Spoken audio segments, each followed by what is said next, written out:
So with that said, let me just sort of go a little bit back to what we've done so far, and I try to remind you that we've actually done quite a lot of things already. We have been instrumental in making sure that now we have a systemic bank sector that actually works again.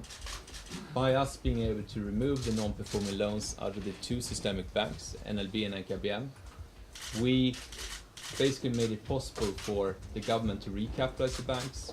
They are now in a position where they have a balance sheet that is actually managing to be able to fund real growth in the economy.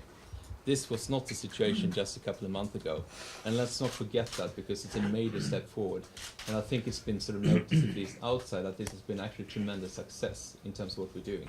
We still have one more bank to do, and we certainly have a lot of work coming out of what we've done so far.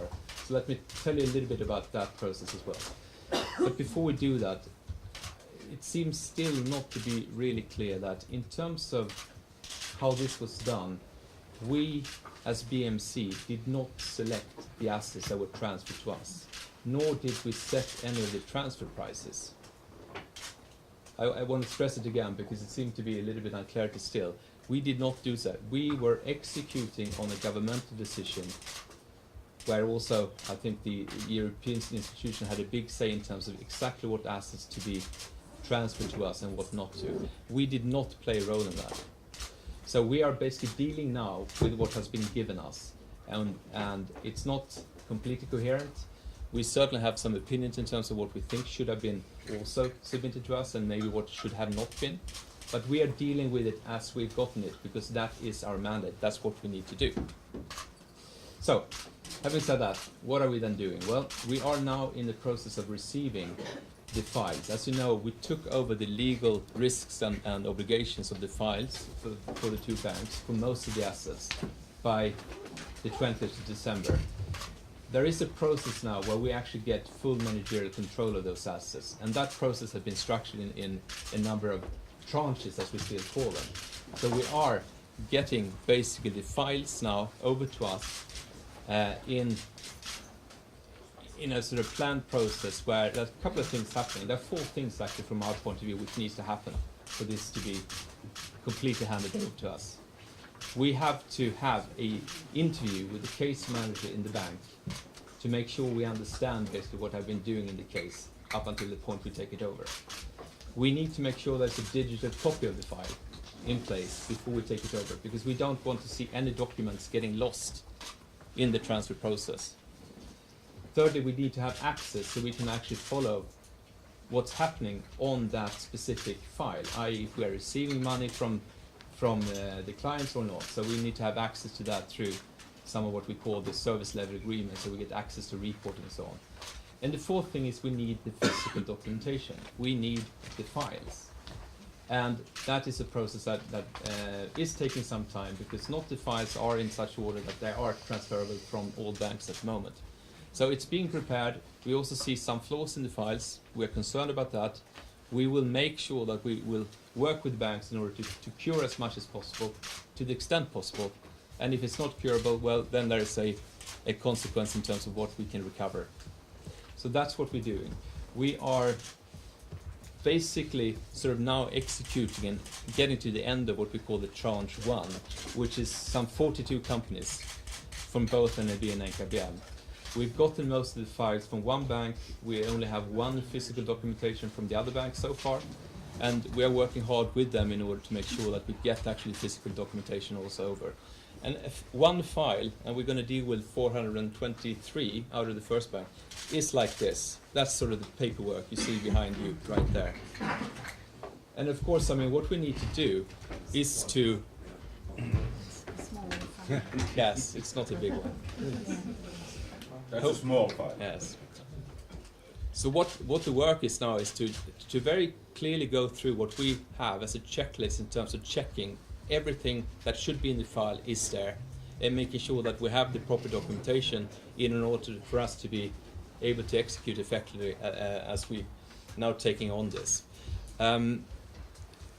As you know, there are a couple of decisions that are required to take even if we don't have the full documentation.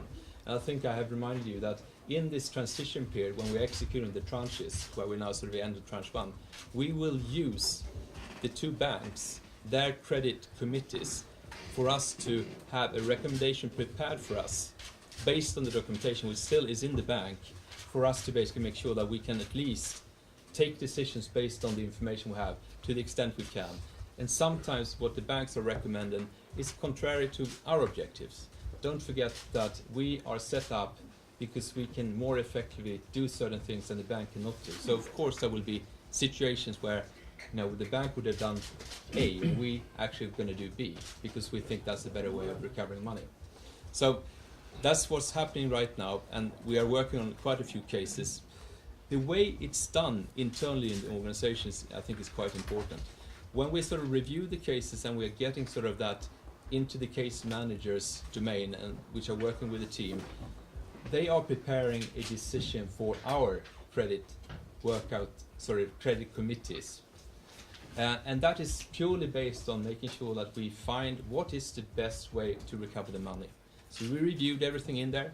We figure out what is the best way forward. Is it to restructure the loan? Is it to try to form a way in order to restructure the company? Is it going off the collateral in the bankruptcy process, or what is it? And based on basically those recommendations to the credit committee, a decision is taken either in what we call the executive credit committee or the board credit committee, and that sort of sets our baseline, what we think we can actually recover in terms of money. We have then reviewed it and made it ourselves, and we've sort of taken decisions in terms of what we're going to do. There is a process for that. We have those sessions happening on Tuesdays and Thursdays on a weekly basis, basically. So we have a process for that, and we have a very clear policy in terms of what preparations have to be done, how we take the decisions, what mandates the different levels of the committees have, and we are executing that. So in that sense, we are very operational right now. We're sort of working through the case as we go along. But as you can understand, actually getting through all the 423 cases we have right now, and we're going to get another 100 or so when we do the last transaction, or at least the next transaction with Abanca, we have quite a lot of work to actually do in that sense, and this will actually take some time. As you might remember, in the law, we actually have 6 months in order to actually do this due diligence process of each and every file. And I can't say how long it's going to take, but it's not a matter of weeks, it's a matter of months to actually go through this. So that's what we're doing right now. We are, of course, sort of also spending a lot of time in making sure that we find ways to some of the more difficult restructuring cases and playing a role in terms of leading those things in order to take our position, look at them, and then reviewing what is the best way forward for us, making sure that we do deliver as much money back to the taxpayers as possible, given what we have been given. Put it that way.